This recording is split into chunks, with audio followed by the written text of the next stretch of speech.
అందరికీ నమస్కారం.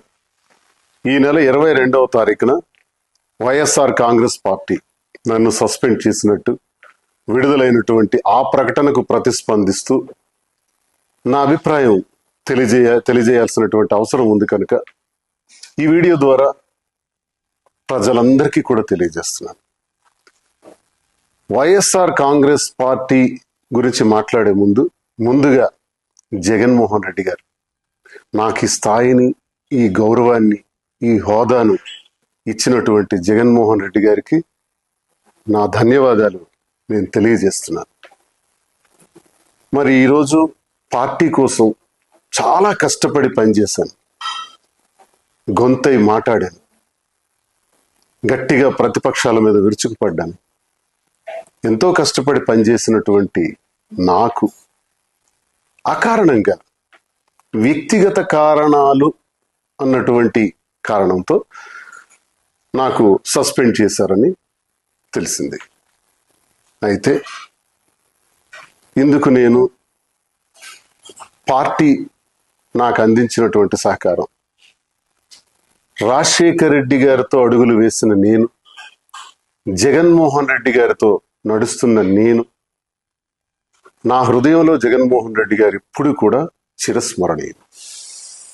అయితే ఈ రాజకీయ క్రీడలో నేను బలయ్యానేమో అని నాకు అనిపిస్తుంది.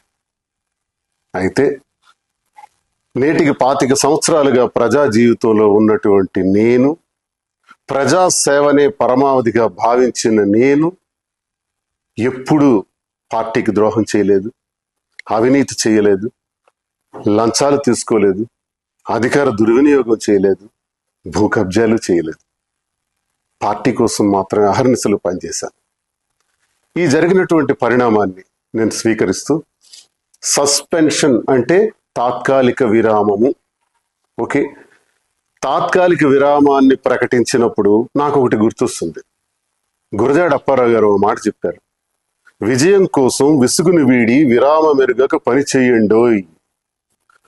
పని చేస్తాను, కష్టపడి పని చేస్తాను, స్వతంత్రుడిగా, తటస్థునిగా, నా ప్రజల కోసం, నాకు నమ్ముకున్న గ్రామాల కోసం, నా పైన ఆధారపడి ఉన్నటువంటి కార్యకర్తల కోసం, అభిమానుల కోసం నిరంతరం మరింత రెట్టింపు ఉత్సాహంతో పనిచేస్తానని, ఎవ్వరూ ఆందోళన చెందవలసిన అవసరం లేదని, నా అభిమానులందరూ కూడా ధైర్యంగా ఉండాలని, గ్రామాన మళ్ళీ తిరుగుతాను, ప్రతి ఇంటికి ఈ దువ్వాడ శ్రీనివాస్ వస్తాడు, ప్రజలతో నేరుగా సంబంధాలు ఉన్నటువంటి నేను ఏ ఒక్కరిని విడిచిపెట్టేది లేదని, కష్టపడి పనిచేస్తానని, అన్నింటికీ కాలమే తీర్పు చెబుతుందని నమ్మిన నేను, మరి ప్రజలందరికీ ఇంతవరకు నాకు ఈ గౌరవాన్ని ఇచ్చినటువంటి ప్రజల్ని నేను ఎప్పుడూ మర్చిపోలేను. ముఖ్యంగా టెక్కలి నియోజకవర్గ ప్రజలు,